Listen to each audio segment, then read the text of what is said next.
مٹی میں دفن آدمی مٹی کا، پتلا ہے وہی پیالہ بھری مٹی کا، پتلا ہے وہی پیالہ بھری مٹی کا، میں خار پئیں گے جس پیالے میں شراب، میں خار پئیں گے جس پیالے میں شراب، وہ پیالہ بنے گا پھیلی سی مٹی۔ آپ اس کی تشریح کریں، یہاں دیکھے بغیر یہ انسان بھی ایک، آدم بھی ایک تخلیق بنا۔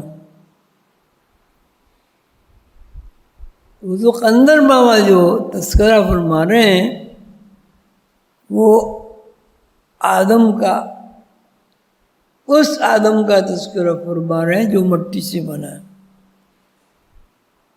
ابھی پروفیسر صاحب نے دوران آدم انسان کا بھی تذکرہ کیا۔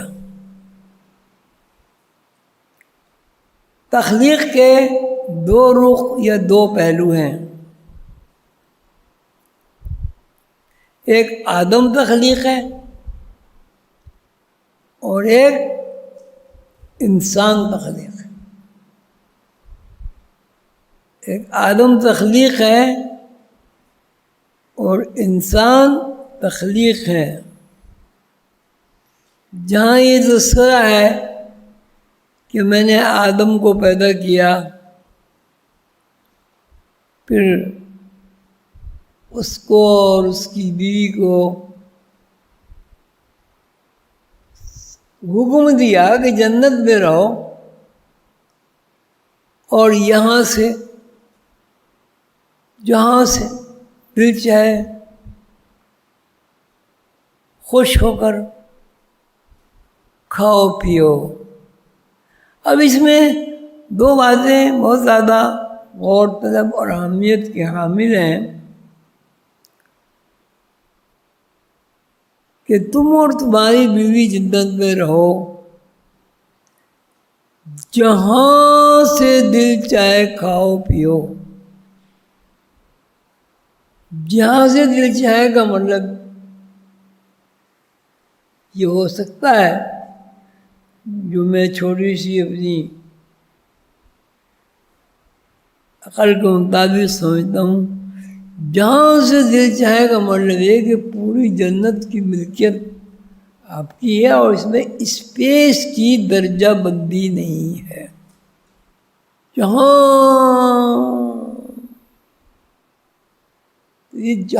جس سے دل چاہے، ایسی بظاہر اسپیس کی طرف اشارہ ہے جس کو ہم کسی بھی طرح اشاروں میں، کنایوں میں، مثالوں میں،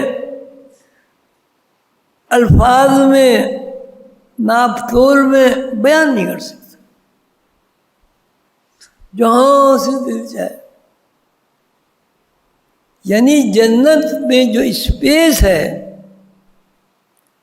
وہ اسپیس تو ہے لیکن اس میں کشش سے ثقل نہیں ہے اور درجہ بندی نہیں ہے، زیادہ اسپیس ہی نہیں ہے۔ جنت میں اسپیس ضرور ہے، اگر اسپیس نہ ہوتی تو اس میں درخت، پھل، پھول اور جنت کی یہ دوسری مخلوقات ہیں وہ کہاں ہوتی؟ لیکن جہاں سے دل چاہے گا مطلب یہ کہ کوئی اس میں حد بندی نہیں ہے اور کوئی اس کی سرحد نہیں ہے جس کو کسی طرح بیان کیا جا سکے۔ لیکن زمین کی حد بندی بھی ہوتی ہے، سرحد بھی ہوتی ہے۔ یعنی ایسی زمین جہاں جس جگہ کو ہم اسپیس کے اندر بند نہیں کر سکتے۔ یہ بہت زیادہ غور سے سننے کی بات ہے، نوٹ کرنے کی بات ہے اور اس میں باقاعدہ مباحثہ کرنے کی بات ہے۔ دوسری بات اللہ تعالیٰ نے فرمایا خوش ہو کر کھاؤ پیو۔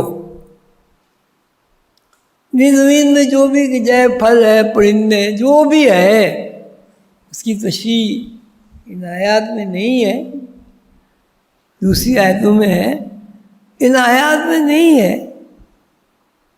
جہاں سے بھی دل چاہے، جہاں سے بھی دل چاہے کا مطلب یہ ہوگا کہ اسپیس کی کوئی حد بندی نہیں ہے.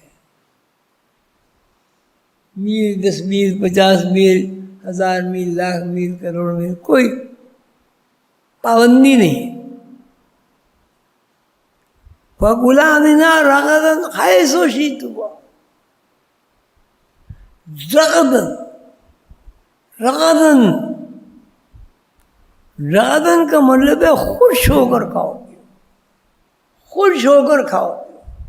یعنی جب تمہارے اوپر، بہت نوٹ کرنے کی بات ہے، یعنی جب تمہارے اوپر اسپیس کا غلبہ ہوگا جبھی تمہارے اندر ناخوشی پیدا ہوگی. کیا سمجھے؟ آپ بتائیں. آپ نے فرمایا کہ جب اسپیس کا غلبہ ہوگا تو ہم ناخوش ہو جائیں گے، یعنی ہم محدودیت کا، حد بندیوں کا شکار ہو جائیں گے. اور جنت میں کوئی حد بندی نہیں. جب نہیں ہے جنت میں تو حد بندی بھی نہیں ہے، اور جب حد بندی نہیں تو اسپیس حد بندی کے علاوہ کسی چیز کو نہیں کہتے. اسپیس ہے. اگر وہاں محلات نہ ہوتے، باغات نہ ہوتے، ویر و غلمان نہ ہوتے، پرندے نہیں ہوتے، اشجار، درخت نہ ہوتے، پھول نہ ہوتے، جھولے نہ ہوتے، نہریں نہ ہوتی، پانی کی نہریں، شہد کی نہریں، دودھ کی نہریں، اگر یہ نہ ہوتی تو اس کے لیے تو کیا ضروری نہیں ہے حد بندی.